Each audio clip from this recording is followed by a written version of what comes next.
नमस्कार शेतकरी बांधवांनो, आज आपण हंचनाळ तालुका देवणी येथील प्रगतिशील टरबूज उत्पादक शेतकरी श्री गणेश बिरादर यांच्या प्रक्षेत्रामध्ये असून जवळपास 2 एकरचा टरबूजाचा अतिशय उत्कृष्ट प्लॉट त्यांनी या ठिकाणी घेतलेला आहे. मल्चिंग केलेलं आहे, ड्रीप आहे. प्रत्यक्ष आपण ही यशोगाथा त्यांच्याकडून ऐकणार आहोत. कृषी विभागाचे सर्व सहाय्यक कृषी अधिकारी, उपकृषी अधिकारी, मंडळ कृषी अधिकारी, तालुका कृषी अधिकारी या ठिकाणी उपस्थित आहोत.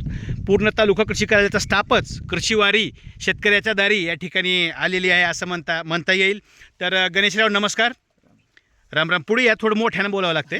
हां, तर किती एकरचा प्लॉट आहे? 2 एकरचा आहे. कोणती व्हरायटी कोणती आहे? सिम्बा सिजेंटा कंपनीची. तर किती महिने झाला प्लॉट लावून? आपलं 12 डिसेंबरला लागवड होती. बर. आज जवळपास 70 दिवस झालेत पूर्ण. बर. आता कितवा तोडा आहे? नाही, पहिलाच तोडा आहे. अच्छा, ठीक आहे. टरबूजाचा पहिला तोडा आहे. बरं बरं. गावचे सहाय्यक कृषी अधिकारी सन्माननीय दत्ताभाऊ गुणाले या ठिकाणी उपस्थित आहेत. कशा प्रकारे मार्गदर्शन केलं यांना? गणेशरावांचं आम्ही मार्गदर्शन करण्यापेक्षा स्वतः ते खूप अभ्यासू आहेत. त्यांचं सुरुवातीपासून काही करत असताना ते परिपूर्ण करतात.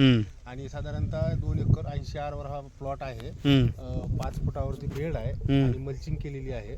सिंजेंटा कंपनीची सिंजेंटाची सिम्बा नावाची व्हरायटी आहे.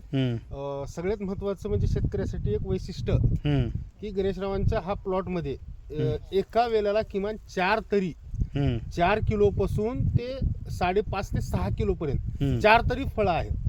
आणि 2 किलोच्या खाली फळाची ही संख्या खूप नगण्य आहे. आणि ईश्वर कृपेने या वर्षीचा भाव जर पाहता 100% जशी सोन्याची उफाळणी तसं शेतकऱ्याचा सोनं म्हणजे हा टरबूज.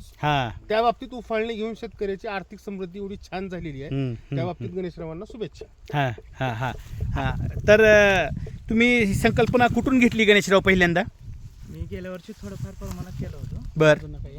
बर. पुढे या. हां, 1000 बुडं लावलं होतं. बर. ते उत्पन्न पाहून मी गेल्या वर्षीच ठरवलं होतं की 2 एकर लावायचं. बर. यावर्षी भाव चांगला आहे. चांगला आहे, पण आधोमध्ये मला ऊसाचं लावायचं प्लॅन होतं. बर. पुन्हा निर्णय बदललो. बर. निर्णय बदलून शेवटी टरबूजाकडे निर्णय. स्वतः करतात, स्वतः काही अनुभव घेतात. बर. स्वतःला ज्यावेळेस स्वतःला आकलन झालं बर की आपण हे करणं योग्य आहे, अच्छा, त्याच वेळी ची बाजारपेठ किंवा त्याचं सगळं निसर्ग या गोष्टीचा बऱ्यापैकी अभ्यास गणेशराव करूनच बर कुठल्याही पिकाची करतात. अगोदर आता सर्वात मुख्यतः त्यांचं ते अद्रकचे शेतकरी म्हणून प्रसिद्ध होते. बर. शेतीला थोडा पर्याय म्हणून आपल्या नानाजी देशमुख कृषी संजीवनी प्रकल्पातून ती वरची 80 आरची फळबाग घेतली. बर. बर. आणि त्यातून मग त्यांना लक्षात आलं की त्यात एक आंब्याचं झाड आणि एक डाळिंब अल्टरनेट. बर. आपल्या नियमानुसार आंबा बर. आणि त्यांच्या वैयक्तिक स्वतःच्या विचारधारेनुसार अल्टरनेट मध्ये एक डाळिंब असे घेतले. त्यांना दोन्ही त्या पिकांचे अवघ्या 3 वर्षापासून चांगलं उत्पन्न मिळायला चालू झालेलं आहे. बर. तर प्रत्यक्ष लागवडीकडे जर आलो आपण, तर आता कशा प्रकारची लागवड केली तुम्ही? सरी 6 फूट अंतर आहे. बर. आणि चिकजॅक पद्धतीने 1.25 फूट आहे. बर. कुठून रोपं आणलेत? करडखेलून आणलं. करडखेल, तालुका उदगीर. किती रुपयाला एक रोप पडलेलं आहे? 2 रुपये 20 पैशाने प्रति रोप. 2 रुपये 20 पैसे प्रति रोप. तुमच्या इथं पोच शेतकऱ्याच्या शेतापर्यंत. एकूण झाडं किती लागलेत, काही अंदाज आहे? रोपाची संख्या 13,000 रुपये आणलं होतं. बर. 13,000 रुपये मध्ये थोडंफार 100 राहिले असतील, पण 13,000 पकडायचे. बर, ठीक आहे. आज घडीला आता हा 70-80 दिवसाचा प्लॉट आहे.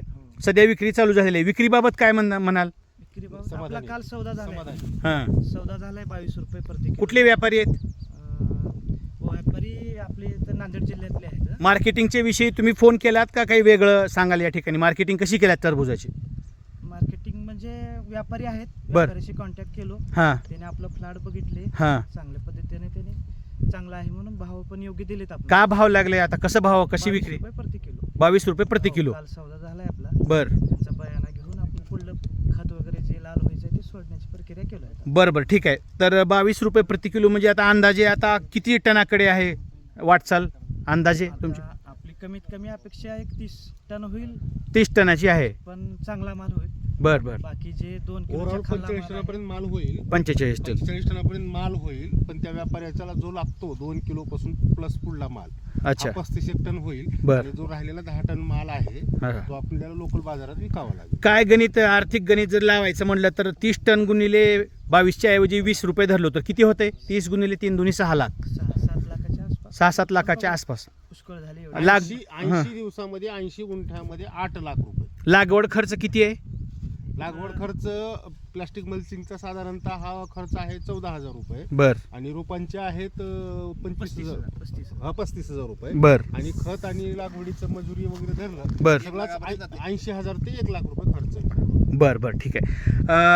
अतिशय चांगलं उत्पादन घेतलेले आहेत. तालुक्याचे तालुका कृषी अधिकारी सन्मान्य श्री कृष्णा मुंडे सर या ठिकाणी उपस्थित आहेत. नमस्कार सर. नमस्कार. शेतकऱ्यांना पारंपरिक पीक न घेता फळपिकाकडे वळलेले आहेत. कशा प्रकारे आपण याकडे पाहत आहात? म्हणजे मला आता काय ह्याबद्दल जास्त माहित नव्हतं की ह्यांनी लागवड बी केलेली आहे, अच्छा पण सरप्राईज विजिट सारखंच म्हणायचं मला आमच्या तालुक्यासाठी. अच्छा आणि मला आनंद झाला इथं म्हणजे प्लॉट बघल्यावर की एवढा मोठा प्लॉट आणि शेतकरी स्वतः लागवड करतेत, पूर्ण ग्रोन करतेत आणि त्याच्यानंतर आपल्याला इन्व्हाइट करतात की तुम्ही या सर आमचा प्लॉट बघा अच्छा किंवा भेट द्या. अच्छा तर हे आमच्यासाठी सुद्धा म्हणजे अभिमानाची गोष्ट आहे की आमचे शेतकरी हे अभ्यासू आहेत, स्वतः अभ्यास करतात, अच्छा. एक्सपिरियन्स ट्रायल करतात आणि त्यानंतर आम्हाला व्हिजिटसाठी बोलवतात. तर अच्छा आम्ही पण इथं शेतकऱ्यांना प्रत्येक मदत करू आणि ह्यांचं एक म्हणजे आदर्श उदाहरण ते इथल्या आमच्या तालुक्यासाठी नक्कीच होईल. आम्ही ही जी यशोगाथा आहे ती अच्छा. पण आम्ही पेपरला या संदर्भात बातम्या देऊ हां सर आणि या बाबतीत बराचसा प्रचार करू की आपण जे पारंपरिक पीक पद्धती वापरतो अच्छा ह्याच्या व्यतिरिक्त आपण जे असेल समजा आपलं फळबाग असेल अच्छा किंवा त्या व्यतिरिक्त जे आपलं भाजीपाला असेल ह्याच्याकडे कुठंतरी आपण बघितलं पाहिजे. त्यातून सुद्धा आपल्याला भरपूर उत्पादन होतं आहे आणि कमी खर्चामध्ये जास्त पैसा आपल्याला वाचतो.